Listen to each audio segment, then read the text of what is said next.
धीरज sir commerce classes में आपका एक बार फिर से हार्दिक स्वागत है। आज का जो हमारा टॉपिक है शायद आपको जानकर बड़ा आश्चर्य होगा। बिजनेस मैनेजमेंट का टॉपिक है और बीकॉम फर्स्ट ईयर और सेकंड सेमेस्टर के विद्यार्थियों के लिए ये सब्जेक्ट बहुत ज़्यादा महत्वपूर्ण है। एग्जामिनेशन का जो बिगुल है वो बज चुका है और इस वक्त सभी बच्चों के दिमाग में सिर्फ एग्जाम की बात चल रही है। कुछ बच्चों ने सोचा था एग्जाम की तारीख बदल जाएगी, लेकिन नहीं बदली। अब सिर्फ आपके दिमाग में बिजनेस मैनेजमेंट पूरी तरह से छाया हुआ है। अब हम भी कोशिश कर रहे हैं कि बच्चों को कुछ टॉपिक जो उनको हार्ड लगते हैं उनको समझा दिया जाए। तो सबसे पहला टॉपिक बिजनेस मैनेजमेंट में पहला चैप्टर प्रबंध है, यानी मैनेजमेंट क्या है और मैनेजमेंट का विशेषताएं इसके बारे में और इसके महत्व और एक प्रबंधक के गुण कौन कौन से हैं और मैनेजमेंट का कार्य क्या है, यानी कि फंक्शन ऑफ मैनेजमेंट। हम इन्हीं पॉइंट्स पर बात करेंगे और इसके एक एक चीज को एक एक कंटेंट को क्लियर करते हुए चलेंगे। यकीन मानिए अगर आपने इसको ध्यान से इस वीडियो को देख लिया ना तो आपको बुक पढ़ करके मैनेजमेंट क्या है, मैनेजमेंट में क्या होता है, ये हम क्यों पढ़ रहे हैं, ये सब चीजें आपको क्लियर हो जाएगी। सबसे पहले हम बात करेंगे प्रबंध क्या है, यानी मैनेजमेंट क्या है। मैनेजमेंट का मतलब होता है यह एक ऐसी कला है जिसमें दूसरे लोगों से काम करवाया जाता है।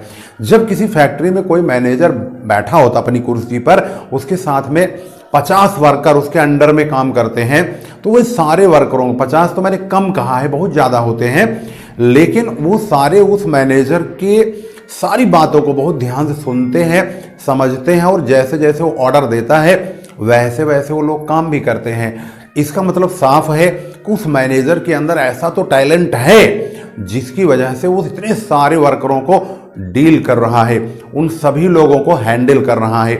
इस प्रकार से इसकी परिभाषा बन जाती है कि प्रबंध एक ऐसी कला है जिसमें दूसरे लोगों से काम करवाया जाता है। अब इसको और शॉर्ट में अगर बताना चाहें तो प्रबंध दूसरे व्यक्तियों से काम करवाने की कला है। अब हम बात करते हैं मैनेजमेंट यानी प्रबंध की विशेषताओं के बारे में। सबसे पहली विशेषता आप देखेंगे प्रक्रिया। प्रबंध एक प्रक्रिया है, यानी मैनेजमेंट इज ए प्रोसेस यानी काम का होना बहुत जरूरी है। अगर मान लो मैं अपने इंस्टीट्यूट में ही डिसिप्लिन बना दूं और डिसिप्लिन बनाने के बाद उसका कोई पालन ही ना करे, कोई उस काम को अंजाम तक ना पहुंचाए, तो इसका मतलब वह जब काम ही नहीं हो रहा है तो मैनेजमेंट किस बात का। इसलिए मैनेजमेंट में काम का होना बहुत जरूरी है, यानी मैनेजमेंट एक प्रक्रिया है, एक कार्य है। दूसरी विशेषता है सामूहिक क्रिया। मैनेजमेंट एक ग्रुप एक्टिविटी है, यानी इसमें सभी लोग एकजुट होकर के काम करते हैं, किसी लक्ष्य की पूर्ति के पीछे भागते हैं और जब तक वो लक्ष्य हासिल नहीं हो जाता सभी लोग एकजुट होकर के काम करते हैं। इसकी अगली विशेषता है मैनेजमेंट इज ऑल परवेसिव, यानी सार्वभौमिक है, ये हर जगह पाया जाता है। घर में अगर पिताजी पैसा कमा के लाएं, अगर मैनेजमेंट नहीं होगा तो महीने के लास्ट में हम कर्जा लेकर के घर गुजारेंगे। इसका मतलब ये होता है कि मैनेजमेंट का जो क्षेत्र है वो हर जगह पाया जाता है और ये सार्वभौमिक तौर पर, चाहे कॉलेज हो, स्कूल हो और कोई संस्था हो, कोई दुकान वाला भी बड़ी डिपार्टमेंटल स्टोर खोल के बैठा होगा, वह भी मैनेजमेंट के तरीके से ही काम करेगा, नहीं तो सारी चीज़ें तितर बितर होंगे और कोई काम ढंग से नहीं होगा। इसकी चौथी विशेषता है मानवीय क्रिया, यानी यह ह्यूमन एक्टिविटी है। अब गधे घोड़े गधों के लिए मैनेजमेंट नहीं किया जाता है, मैनेजमेंट किया जाता है मनुष्यों के लिए। मैनेजर एक मनुष्य है, उसके अंडर में काम करने वाले लोग भी सभी मनुष्य हैं, यानी जो मैनेजमेंट की प्रक्रिया है पूरी तरह से मनुष्य पर आधारित है, यानी मनुष्यों के द्वारा ही किया जाने वाला कार्य प्रबंध के अंदर शामिल किया गया है। इसकी पांचवी विशेषता है अधिकार व सत्ता का प्रयोग। अधिकार व सत्ता का प्रयोग का मतलब होता है इसमें राइट यानी अधिकार और शक्ति का प्रयोग किया जाता है। मैनेजर को संगठन की ओर से बहुत शक्ति मिली होती है, पावर मिली होती है, जिसके प्रयोग से वो अपने अंडर में यानी उसके नीचे जो काम करने वाले लोग होते हैं, कर्मचारी होते हैं, उनको अपनी सत्ता का, अपनी अधिकार का, अपनी पावर का प्रयोग करके वह उनको अपने कंट्रोल में करता है और उनसे काम करवाता है। ऐसा नहीं है कि रहपटे मार मार के काम करवाया जाए, रहपटे नहीं मारे जाते, थप्पा नहीं मारा जाता। वह एक टैलेंट है उसके अंदर जिससे वह उनको मोटिवेट कर लेता है और सभी को काम करने के लिए प्रेरित कर देता है। यह इसका कार्य है। तो इस प्रकार से हम कह सकते हैं कि जो मैनेजमेंट होता है वो अधिकार व सत्ता का प्रयोग होता है। इसके बाद इसकी जो अगली विशेषता है वो है निरंतरता, यानी प्रबंध में कंटिन्यूटी पाई जाती है। ऐसा नहीं है कि मैनेजमेंट का नियम आज बनाया गया है तो कल को ब्रेक हो, आज सभी को कहा गया 8 बजे आएंगे तो कल को 9 बजे आओगे, ऐसा नहीं है। जितने रूल रेगुलेशन पॉलिसीज बनाई जाती है मैनेजमेंट की कंटिन्यू चलती रहती है। ऐसा नहीं है कि उसको हमने आज के लिए बनाया और कल को ध्वस्त कर दिया, नहीं, ये कंटिन्यू चलता रहता है। इसके बाद इसकी जो अगली विशेषता है वो है बहुआयामी। बहुआयामी से हमारा मतलब होता है मल्टी डायमेंशनल। इसमें हम काम को, लोगों को और काम होने वाली चीजों को एकजुट एक साथ लेकर चलते हैं। इसके बाद है सामाजिक क्रिया। अगली विशेषता इसकी जो है सामाजिक क्रिया, जिसको हम बोलते हैं सोशल एक्टिविटी। इसका मतलब है मैनेजमेंट। भाई सोशल क्या होता है? समाज उसी को कहा जाता है जहां पर एक से अधिक लोग रह रहे हों। तो जहां पर कर्मचारी बहुत सारे काम कर रहे हैं वह उनका एक समाज है। उन समाज के बीच में एक मैनेजर अपने कार्यों को करता है। इसका मतलब ये होता है कि वह मैनेजर एक सोशल वर्क कर रहा है, एक सामाजिक क्रिया कर रहा है जो सभी लोगों के साथ मिल करके उनके साथ लगा हुआ है और एक उद्देश्य के पीछे, जो कि संगठन का उद्देश्य है, उसको सबके साथ लग करके वो पूरा करवा रहा है। इसके बाद इसका जो अगली विशेषता है वो कला व विज्ञान दोनों है। मैनेजमेंट आर्ट भी है, साइंस भी है। अब आर्ट और साइंस क्यों है भाई? तो आर्ट है, आर्ट की क्वालिटी पाई जाती है मैनेजमेंट में। और साइंस क्यों है? साइंस की भी क्वालिटी पाई जाती है। अब ये सोचो कि मैनेजमेंट तो अलग चीज है, इसमें साइंस और कला कहां से घुस गई? तो भैया जो विज्ञान है, विज्ञान ज्ञान की शाखा है, यानी विज्ञान में रिसर्च होता है, नॉलेज की बड़ी जरूरत होती है।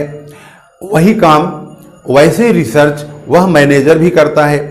नई नई चीज़ों को लागू करने के लिए बड़ी दिमाग लगाता है, खोज करता है। जो अच्छी होती है उनको रिसर्च करके, टेस्ट करके जो अच्छा लगता है उसको पास कर देता है। इसका मतलब इसमें ज्ञान, रिसर्च सब चीज़ शामिल हो गया, इसलिए विज्ञान बन गया। अब बात आती है कला क्यों है? कला का मतलब होता है अगर हमारे अंदर कोई टैलेंट है, कोई नॉलेज है, उसे हम किस प्रकार से सामने पेश करेंगे। जो पेश करने का जो टैलेंट है, पेश करने का जो नॉलेज है, टैलेंट है, कला है, वही कला के रूप में हमारे सामने आता है। अब मैनेजर, जैसे अगर हम आर्ट की बात करें तो भाई हमें भैंस बनानी है, तो भैंस के बारे में नॉलेज होना चाहिए, उसकी सींग कहाँ होती है, पूंछ कहाँ होती है। अब पूंछ आगे नाक पे थोड़ी होएगी, होएगी तो पीछे ही। इसका मतलब यह है कि हमें उसके बारे में पूरा ज्ञान है, उसकी आँख का, मुंह का, नाक का, पूंछ का, सब चीज़ का। इसका मतलब है तभी हम उसको प्रेजेंट कर पाएंगे, बता पाएंगे कि भैया ये भैंस है।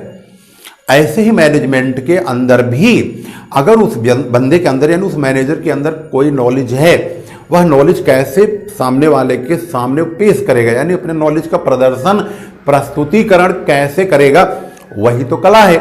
इसलिए प्रबंध एक कला भी है। अगली विशेषता है इसकी उद्देश्यपूर्ण प्रक्रिया, यानी यह ऑब्जेक्टिव को लेकर के बहुत ज्यादा सतर्क है। प्रबंध किया ही तब जाता है जब कोई लक्ष्य पूरा करना हो। जब तक मैनेजमेंट के सामने कोई लक्ष्य नहीं होगा तब तक मैनेजमेंट का काम नहीं होता है। यानी मैनेजमेंट किसी लक्ष्य को साध करके ही किया जाता है। इस प्रकार से हम कह सकते हैं कि मैनेजमेंट ऑब्जेक्टिविटी को लेकर के बहुत ज़्यादा सतर्क होता है और वह लक्ष्य विहीन मैनेजमेंट कभी नहीं किया जाता है, लक्ष्य को साध करके किया जाता है। इसकी अगली विशेषता है अदृश्य प्रक्रिया। मैनेजमेंट आंखों से दिखता नहीं है लेकिन उसको महसूस किया जा सकता है।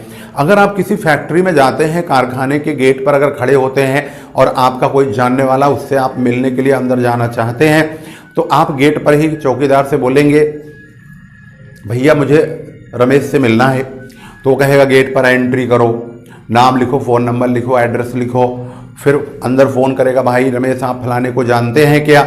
अगर उन्होंने कह दिया हाँ जानता हूँ तो आपकी मुलाकात होगी। अगर उन्होंने कह दिया मैं इसको नहीं जानता हूँ तो मुलाकात नहीं होगी। इसका मतलब वहाँ डिसिप्लिन है, अनुशासन है, आपने महसूस कर लिया है कि भाई यहाँ तो बहुत ज़्यादा सख्त मामला है, जल्दी तो किसी से मिलिया नहीं जा सकता है। अब इसी का उल्टा कर दो।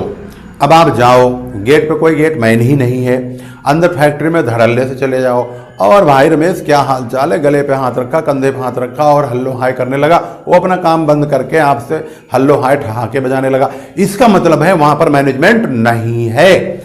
आपने महसूस कर लिया कि यहाँ भाई कोई डिसिप्लिन नहीं है, यहाँ तो कोई भी आओराम जाओराम हो रहा है।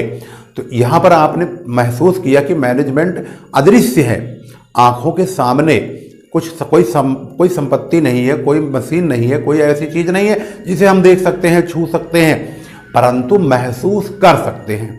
इस प्रकार से जो प्रबंध है वो अदृश्य प्रक्रिया है, यानी इनटेंजिबल प्रोसेस है। इसके बाद हमारी जो विशेषताओं का दौर है ये समाप्त हो गया। भाई वीडियो ज़्यादा लंबी न हो, हम छोटे छोटे पार्ट में इसको आपके सामने पेश करेंगे।